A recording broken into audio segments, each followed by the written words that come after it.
as of the 21st of this month, I signed Proclamation number 1081, placing the entire Philippines under martial law.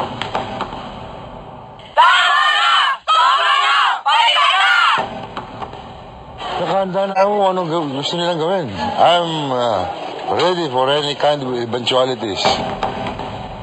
I am sorry.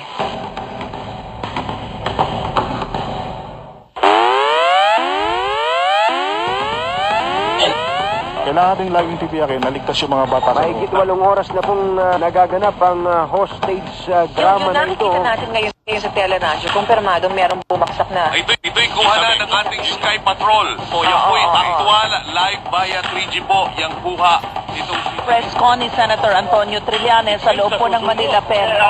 Asula ka po sa dalawang kamay mo. Karuan ng buong district. Rating a lot of media abroad.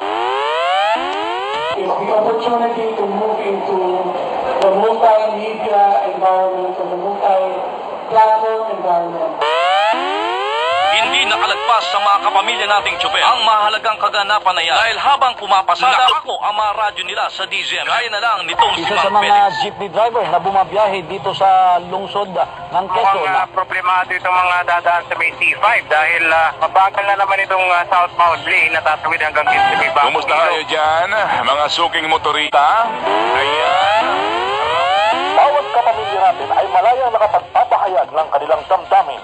Ito nga si Ann, isang text lang. Kasali na sa talakayan ng kanyang mga paboritong anchor. Pwede rin po kayo mag-text sa ating programa. I-text lamang po ninyo DZMM Space. Dami po nating Ngayong araw na ito ay magbibigay na naman kami ng mga simpleng regalo. Basta magte-text lang. Para sa inyong reactions, suggestions, tanong, and greetings, i-text ang DZMM Space React at ang inyong mensahe. Kumpirmado ng bawat kapamilya natin sa sa mundo ang bawat napapalitaan nila. Dahil lahat ng ito, accessible na sa internet at sa live video streaming via TFC Now. At higit sa lahat, bawat nangungunang balita, hindi na lang napapakinggan sa radyo. Ngayon, nasasaksihan rin ng ating mga kapamilya sa pamamagitan ng DZMM Teleradyo.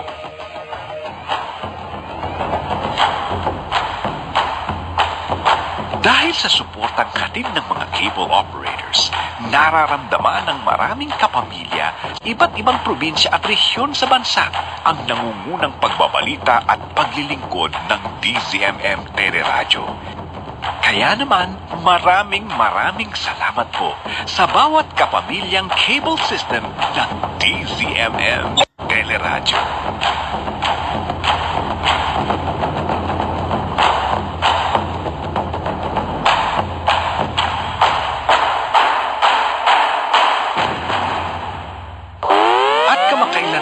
Mas pinalawak pang pagbabalita at paglilingkod ng DZMM Teleradyo. Ngayon, una na rin itong nanggigising sa ABS-CBN Channel 2. Hatid ng pinagsamang puwersa ng DZMM Radyo Patrol sa East 30 at ABS-CBN News and Current Affairs.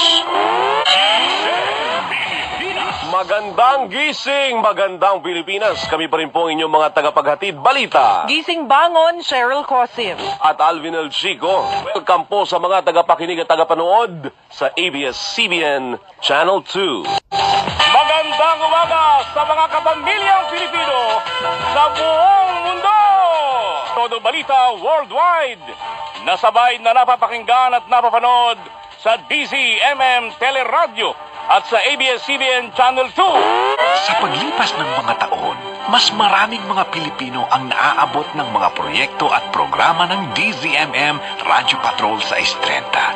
Hindi lamang sa Pilipinas, kundi sa 4 na sulok ng mundo sa pamamagitan ng TFC Now at TFCO. Sa ABS-CBN News Desk in Dubai, UAE, walang iba kundi ang ating Middle East News Bureau Chief, si Dindo Amparo. Magandang hapon sa iyo, Dindo. Magandang hapon sa ating mga kababayan dyan sa Pilipinas at lalo sa ating mga kapwa, mga OFW dito sa gitnang silangan. Patuloy na inspiradong maglingkod ang buong puwersa ng DZMM Teleradyo, lalo na't patuloy na dumarami ang mga manonood nito. At kamakailan nga, muli itong itinanghal bilang #1 news and commentary cable channel sa buong Mega Manila. Ang DZMM naglilingkod sa radyo, sa internet, sa text at sa telebisyon. kahit saan, kahit kailan. Una sa balita, una sa public service.